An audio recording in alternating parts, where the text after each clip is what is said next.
Good morning. Okay, welcome to the IELTS Speaking Test. So may I ask, what's your full name? My name is Nguyễn Okay, welcome home to the IELTS Speaking.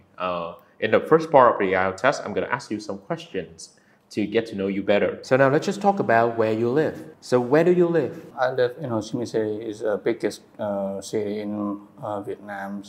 How long have you lived there? I guess that's 20 or 21 years because I'm born here. What kind of accommodation? I guess that is private house because in there I have a lot of privacy and I have a lot of privacy. So what kind of accommodation would you like to live in? I think I will reading book and sleeping and cooking, but most time I will do self-studies, especially about my my favorite subject, exactly about quantum mechanics. So now let's just talk about your hometown.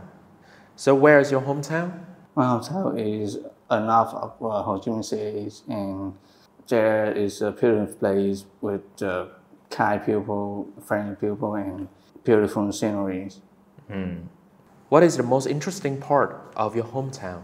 I think it's a local market because over there have a lot of delicious food with low cost, cheap. It's cheap, yeah. Right, that's it. That's just the end of the IELTS Speaking Part 1. So now with the IELTS Speaking Part 2, I'm going to give you a topic and you have to describe something you own which is very important to you. And you have 1 minute for your preparation and 2 minutes to deliver your speech. There's one thing I keep very close to me is my quantum mechanics textbook. I bought it in the first year at university. I have everything. Well, it's just not textbook anymore. It's like a witness to my process of understanding the world. I use every day, almost every day. Not only to study or solve problem, is just to think about it. I like to open a random page and read about superposition, Schrodinger equations. I know it sounds abstract, but it have a kind of theory. So what do you like the most about a textbook? I like it not only because it's a textbook can provide me a lot of information about my field. It is a reason. It reminds me about the reason why I study physics and keep my I don't know how to describe it, but it's strange. And after I read about some random page of this, I feel lighter and transparent. Okay, thank you very much. And that's just the end of the IELTS Speaking Part 2. So now we're going to move on to Part 3. I'm going to ask you some more questions related to the topic. You just described something you own, right? Yeah. So now let's just talk about important object. Why do people keep certain objects for a long time? Well, I think it's not about the value of that object. It's about memories. Its content. Maybe you don't want to forget someone, and this object will to remind you about this person, the story behind it. I guess so. What kind of things do people in your country usually value the most? I think this is families related things because it's maybe a gift or a picture or anything else related to family member. Because in my country, family is always the best thing you will to protect maybe sometimes. Do you think people nowadays are more materialistic than in the past? It's hard to give you a specific answer. It depends on your point of view. But with me, it is partly true. because with the social media, a lot of people can make the compare with another people what they have, and just make the people in nowadays will to more, more care about their appearance or what they have. Okay, I have a final question. Is it important to own expensive things?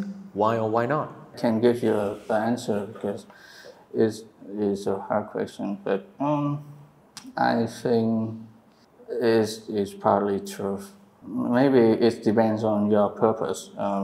When you want to keep that object as property, maybe it's a gold or diamonds to keep balance as another kind of money.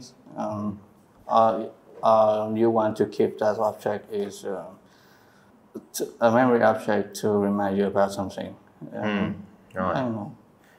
Okay, good job. That's just the end of the IELTS test. Thank you for your attendance. Okay, thank you. Rồi, cảm ơn Phong vì đã tham gia vào cái kỳ thi Mocktest IELTS Speaking này cùng với thầy, để thầy có thể giúp cho Phong nhìn nhận ra những cái điểm chưa có hoàn thiện của mình để mình có thể tiếp tục cải thiện hơn trong tương lai. Thì thầy sẽ nhận phát Phong dựa theo 4 tiêu chí luôn ha. Giống như là đi thi IELTS thì chúng ta sẽ có fluency, coherence, khả năng ăn nói, trôi chảy, mạch lạc, cũng như là độ logic trong bài nói. Thì thực ra là nếu mà nói về độ trôi chảy thì Phong có ít những cái hesitation cũng như là self-correction khi mà mình nói. Đó là một cái điểm cộng.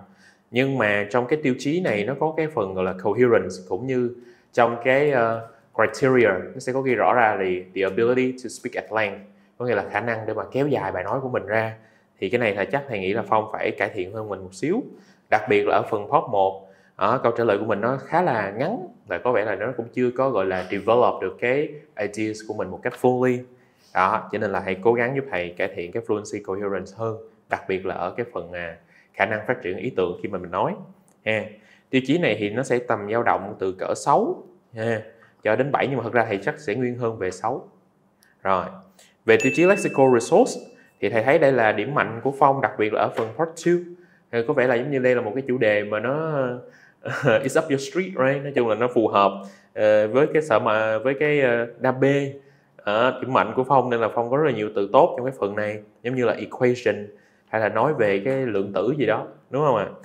Rồi, tuy nhiên thì mình cũng để ý giúp thầy là khi mà thầy hỏi câu hỏi thì khi câu trả lời thì Phong hãy cố gắng giúp thầy có một cái thói quen, đó là hãy cố gắng paraphrase lại những cái từ đã xuất hiện trên câu hỏi để làm sao cho cái từ vựng của mình nó được đa dạng hơn.